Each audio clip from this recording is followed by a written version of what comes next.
As coisas não aconteceram da noite para o dia. É um processo. O processo de quem tem sonhos. Fui falar com o meu pastor disse: para você ser um obreiro, você tem que se casar.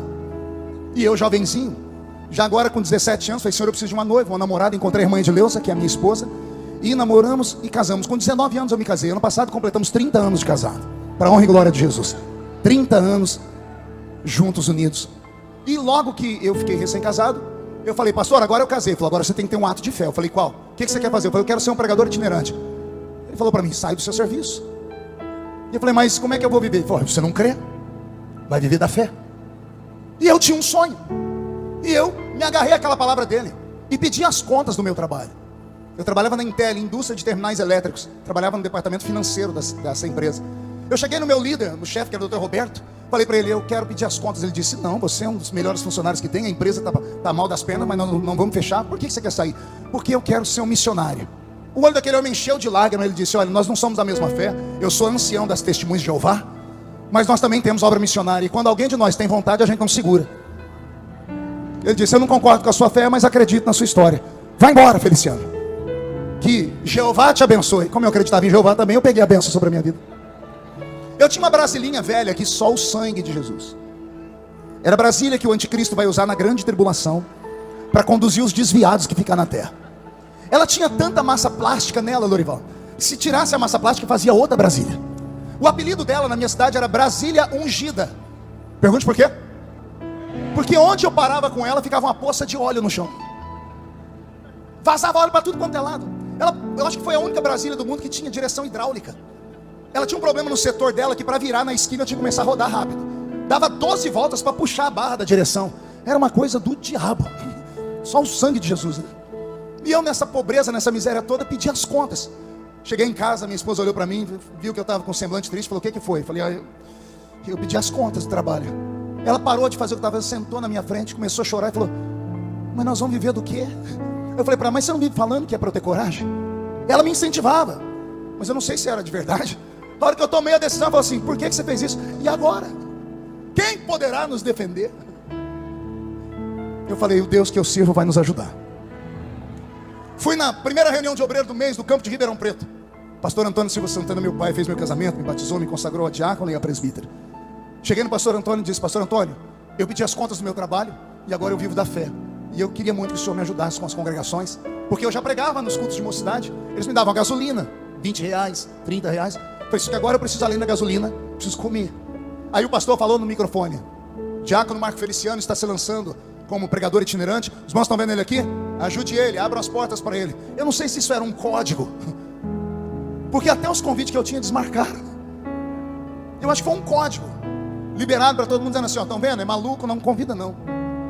Eu fiquei 4 meses sem convite, 4 meses de seguro-desemprego, e acabou o seguro-desemprego. No final da última semana, minha esposa me chamou e disse: filho, não tem mais arroz. O que tem dá para hoje, amanhã não sei o que vamos fazer. E o meu sogro era fazendeiro. Só que eu disse para ela: o dia que você pedir para o seu pai alguma coisa, você está dizendo que não acredita na minha chamada. Porque se eu tenho Deus que me chamou, Ele vai cuidar. Porque quando Ele chama, Ele cuida.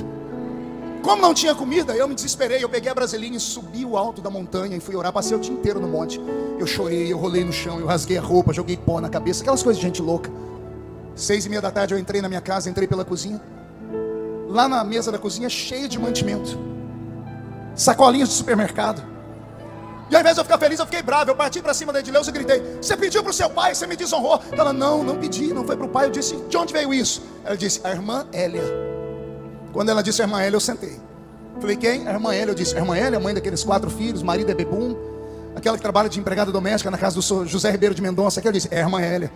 Falei: mas o que ela fala? Ela contou uma história que louca. Ela disse que estava no mercado fazendo compra, e o Senhor fala com ela: Hélia, o que você está comprando para você, compra para o meu filho. Qual deles, Senhor? Marco Feliciano. Senhor, mas ele é genro do Solívio, que é fazendeiro. O Senhor disse: não discute, eu preciso mostrar para ele que sou eu que cuido. E ela disse: Senhor, mas eu não tenho dinheiro. Ele diz: vai na sua poupança, saca da poupança e compra para ele. Tem uns 6 anos, eu estou na minha cidade andando, encontrei a irmã Hélia. Ela olhou para mim com um sorriso, já cabelo branquinho, disse: posso te contar um testemunho? Eu falei: pode. Lembra aquela vez que eu fiz para você? Eu falei: nunca vou esquecer. O meu patrão me deu uma casa no valor de R$600 mil. Me aposentou com honra. Cuida da gente, manda coisa na nossa mesa.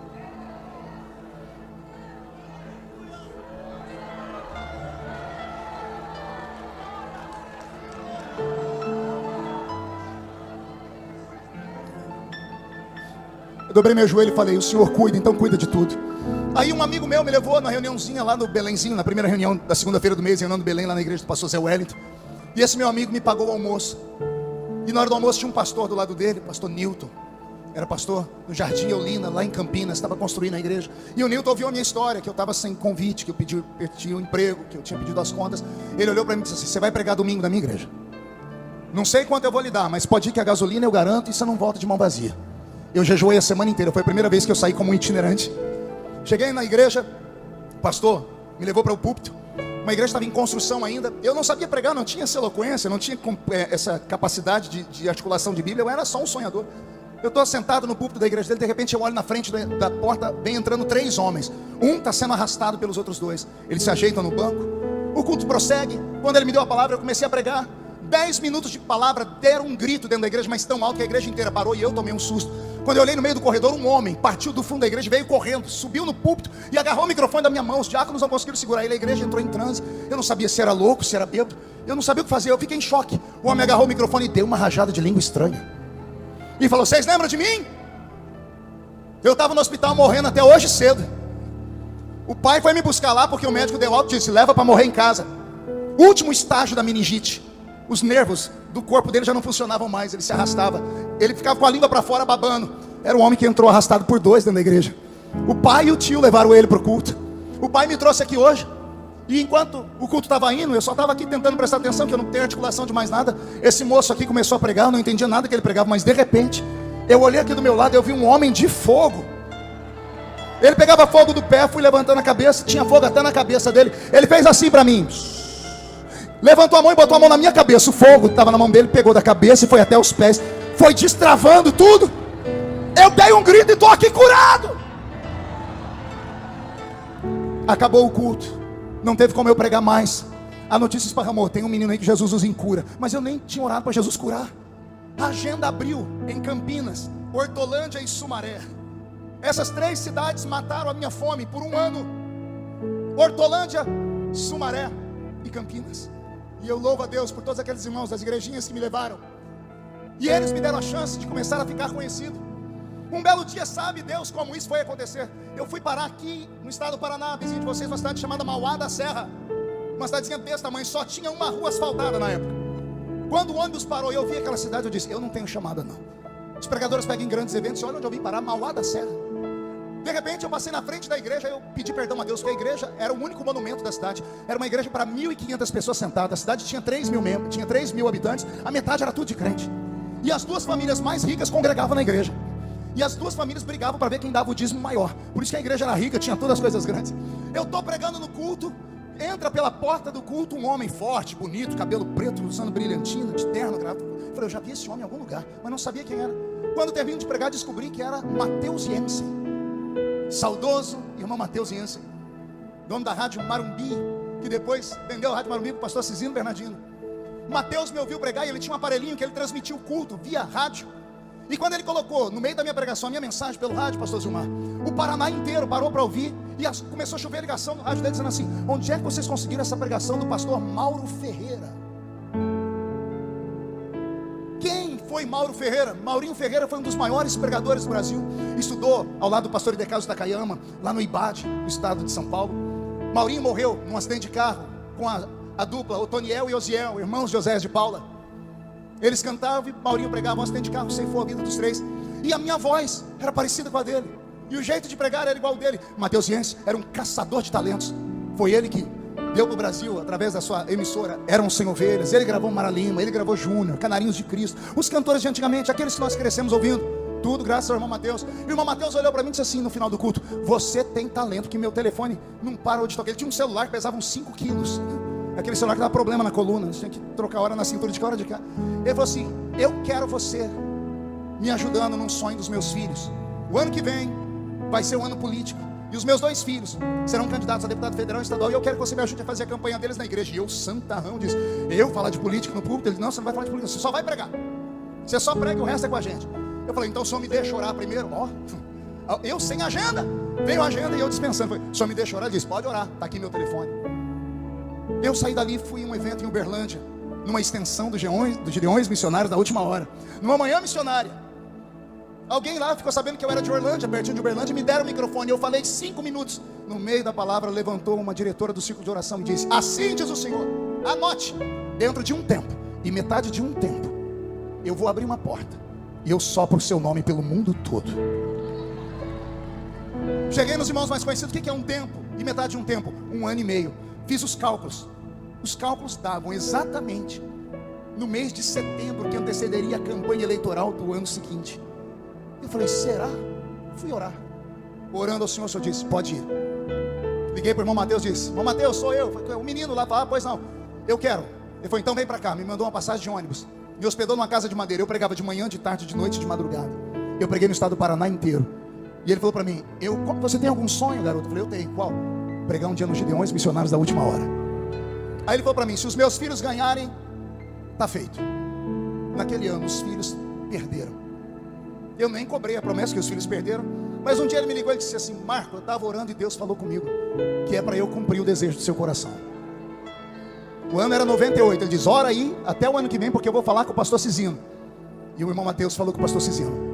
E eu vim pregar em 1999, debaixo de uma tenda pequena que ficava na frente do ginásio, que era metade desse aqui. E quando eu fui pregar, eu perdi a minha Bíblia, porque eu vim de ônibus ali de Balneário para cá, dentro do ônibus cheio de gente. A minha esposa com a saia colocou a Bíblia e o paletó por cima. Quando ela levantou, pegou o paletó, a Bíblia escorregou por debaixo do banco. O esbocinho que eu tinha feito estava lá. E eu não tinha esboço para pregar. Pastor Isaías, aquele grandão, Isaías Gonçalves, ele viu que eu estava tremendo. Eu falei, está tremendo por quê, menino? Eu disse assim, porque a minha Bíblia, com a mensagem que eu ia pregar. Ele olhou para mim e disse assim, quero ver se tu é bom mesmo agora. Dá uma Bíblia aí, zera. Pegou uma Bíblia, rasgaram o plástico e era, prega. E eu preguei. Eu não sei o que eu preguei. Eu sei que eu preguei. Eu sei que virou tudo do avesso. Eu era tão maluco, um irmão disse, me encontrei com um irmão um dia desse, assim, eu lembro que você falou assim, Jesus, transforma o mar de Balneário em gasolina. Eu não vou nem falar para quê. Olha as loucuras. E naquele dia alguém falou assim, ó, ele tem talento. O pastor Cizino ficou sabendo, então você vai pregar no ginásio de tarde. Domingo à tarde eu cheguei aqui, foi um ano que fizeram um sorteio de um carro. Lembra disso? Sortearam um carro aqui. E eu fiquei sentado, mandaram chegar às 2. Cheguei 2 horas e sentei. 5:30 da tarde, me deram o microfone. E eu preguei os 4 poderes que lutam pela vida de um missionário. E naquele dia, as pessoas não sabiam meu nome, mas chegavam ali na tenda e diziam assim, eu quero a fita daquele menino. Qual? Aquele menino. O menino que gritou. No ano seguinte eu voltei como pregador e preguei o sonho de José. Aí ele chegava ali, não sabia meu nome. Queremos a fita daquele menino. Qual menino? O sonhador. O menino sonhador. O texto que eu li é profético. Aqueles que sonham sempre serão perseguidos, humilhados, maltratados. E sempre que você chegar no ambiente, vão olhar com desdém e vão dizer, ih, para porque lá vem o sonhador. Pois a partir desta tarde vai acontecer algo no mundo cósmico, no mundo metafísico, no mundo que transcende, que Deus vai tirar coisas e colocar coisas. Ele vai abater, Ele vai levantar, Ele vai matar, Ele vai dar vida, Ele vai tirar governo, colocar governo. Ele vai criar uma história, vai criar um movimento, só para provar àqueles que não acreditam em sonhos, que Ele ainda tem os seus sonhadores.